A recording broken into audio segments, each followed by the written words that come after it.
तो इस तरह के डिप्रेशन और सुसाइडल केसेस पे जब मैंने काम किया तो मैंने पाया कि most of the cases in clients के अंदर एंटिटी पोजीशन था। अब एंटिटीज क्या है? तो देखिए, entities are energies without a body. अब तो सीवियर डिप्रेशन में बहुत लंबे अरसे तक रहना एक इस तरह के एंटिटीज को बुलावा देने जैसा है, क्योंकि जब आप भी लोअर फ्रीक्वेंसी में हैं और ये भी लोअर एनर्जी की एंटिटीज हैं तो ये आपसे रेजोनेट कर पाती हैं और फिर ये आपके अंदर आ जाती है।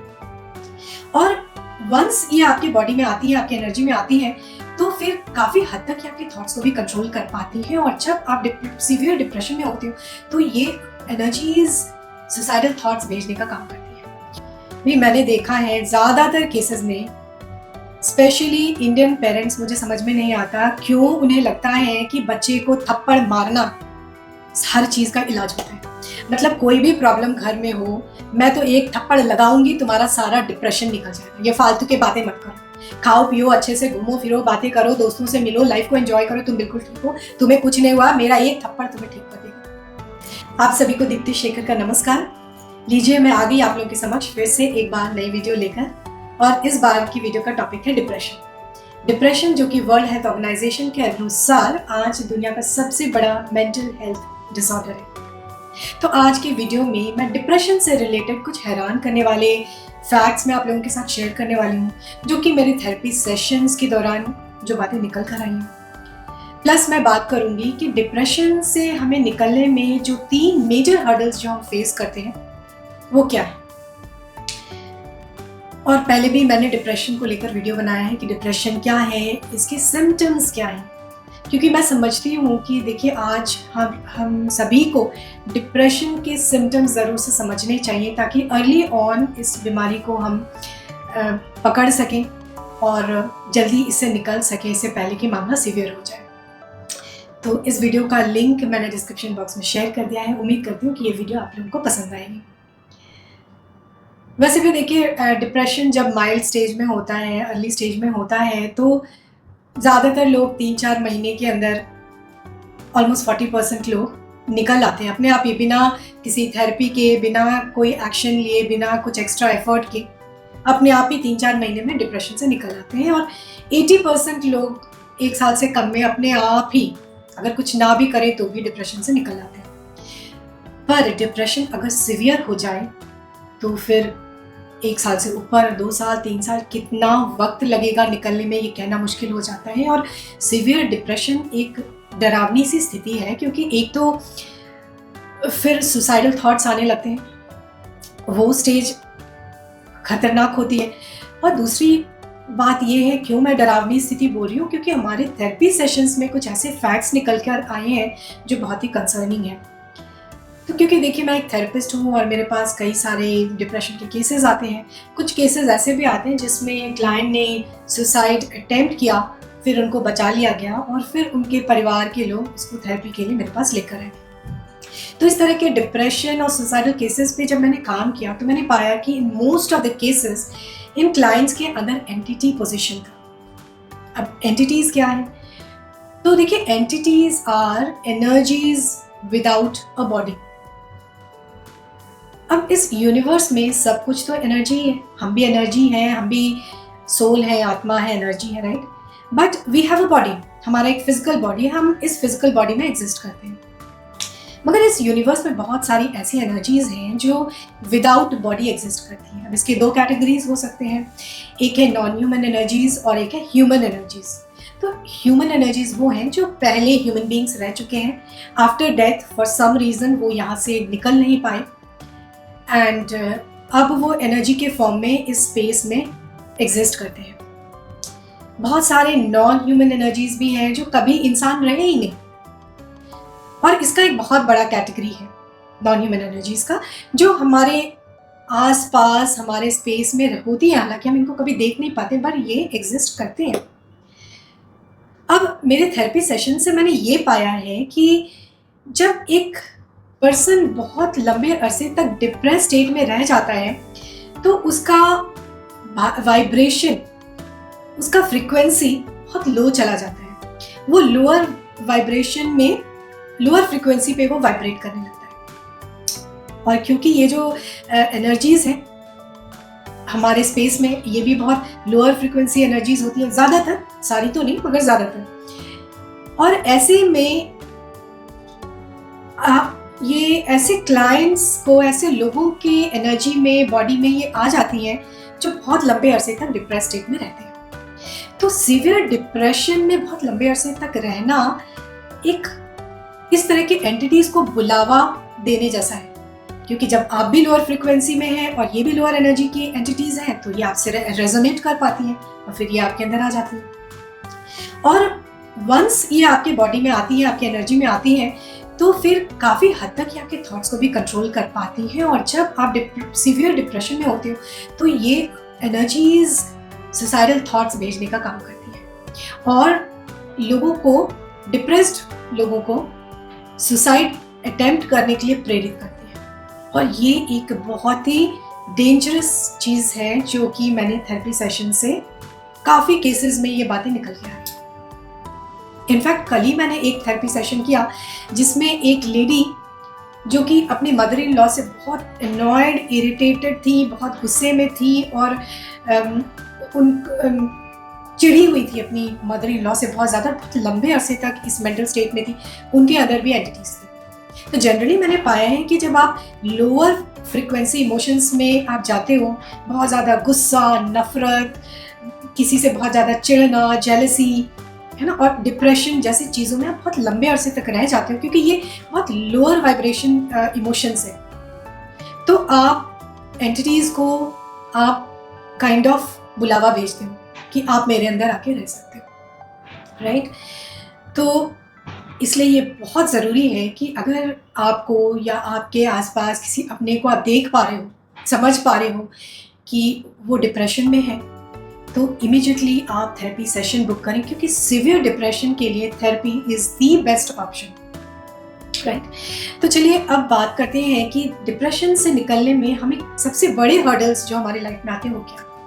तो सरप्राइजिंगली एंड इंटरेस्टिंगली सबसे बड़ा हर्डल हम खुद होते हैं। सबसे बड़ा हर्डल जो होता है वो है एक्सेप्टेंस, क्योंकि हम एक्सेप्ट ही नहीं कर पाते हैं कि मुझे डिप्रेशन है। क्या मुझे डिप्रेशन है? मगर ये कैसे हो सकता है? क्या मैं पागल हो रहा हूँ? मैं इतना कमज़ोर तो नहीं, मैं तो बहुत ही स्ट्रॉन्ग इंसान हूँ, मुझे कैसे डिप्रेशन हो सकता है?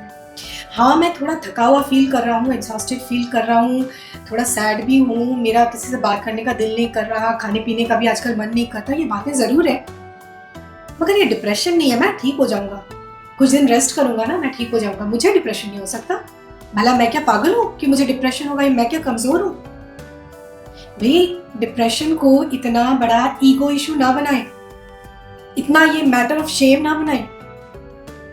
मैंने तो देखा है कि लगभग सभी कभी ना कभी डिप्रेशन से के शिकार हो ही जाते हैं। मैं खुद एक नहीं, दो नहीं, 3 बार मुझे डिप्रेशन हो चुका है, और एक बार तो तब जब मैं थेरेपिस्ट बन चुकी थी उसके बाद। हाँ, ये ज़रूर फ़र्क आया कि मैंने अपने सिम्टम्स को बहुत जल्दी रियलाइज़ कर लिया और मैंने अपने एक कलीग को फ़ोन किया कि भाई मुझे थेरेपी सेशन मुझे बुक करना है, और मैं थेरेपी सेशन करा के मैं बहुत जल्दी डिप्रेशन से निकल कर आ गई। तो ये कोई टैबू नहीं है, इसको ईगो इशू ना बनाए, इसको मैटर ऑफ शेम ना बनाए। अगर डिप्रेशन है तो immediately go for therapy, right. तो अगला जो हर्डल है वो है फैमिली। भी मैंने देखा है ज़्यादातर केसेस में, स्पेशली इंडियन पेरेंट्स, मुझे समझ में नहीं आता क्यों उन्हें लगता है कि बच्चे को थप्पड़ मारना हर चीज़ का इलाज होता है।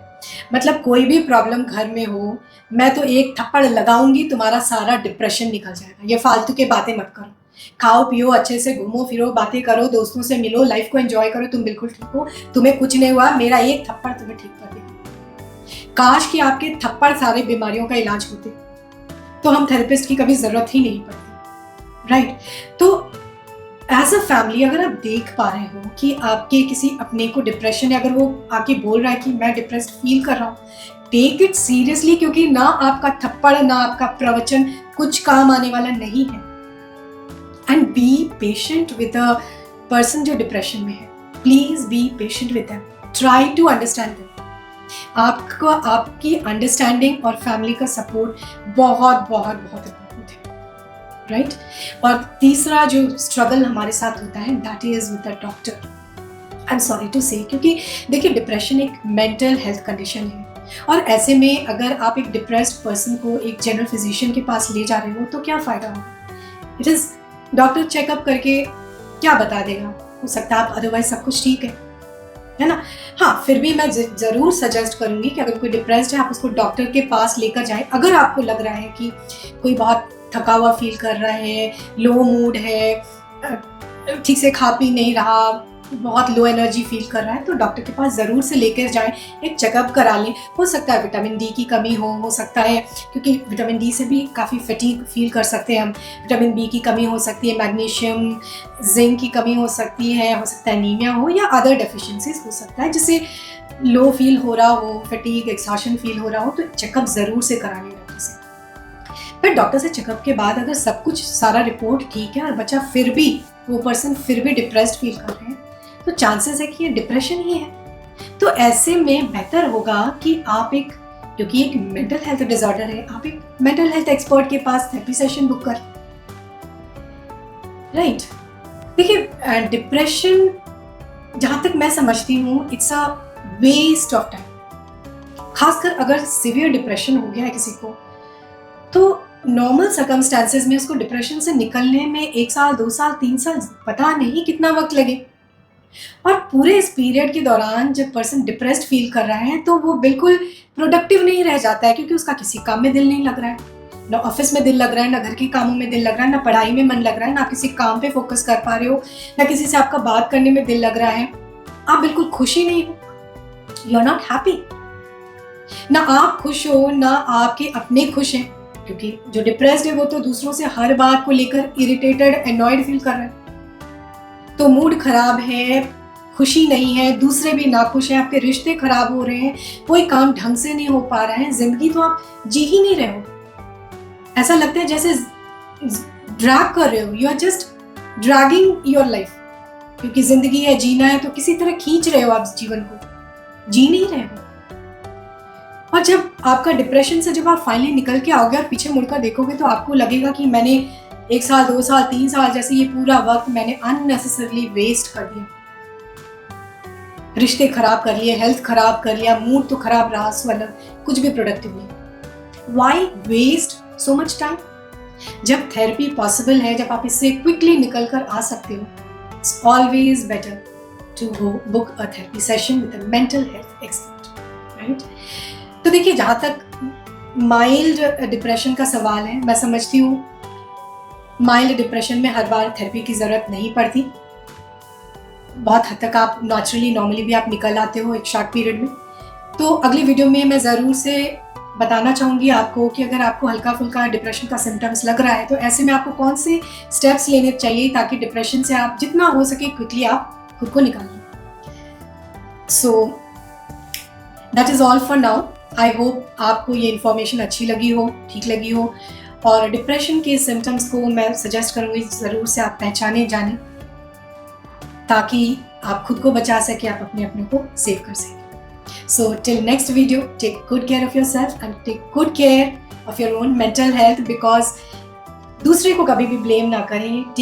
हमेशा ध्यान रखें, you yourself are responsible for your own mental health, क्योंकि दुनिया को फ़र्क नहीं पड़ता कि आप कितने मेंटली स्ट्रांग हो कि वीक हो, कि आप कैसे जी रहे हो, आप लाइफ में क्या कर रहे हो, किसी को कोई फ़र्क नहीं पड़ता इस बात से। आपको खुद अपनी जिम्मेदारी उठानी होगी कि मुझे अपने मेंटल हेल्थ का ख्याल रखना है। So take good care of your mental health and the mental health of your loved ones. So till next video, take care, bye bye, नमस्कार।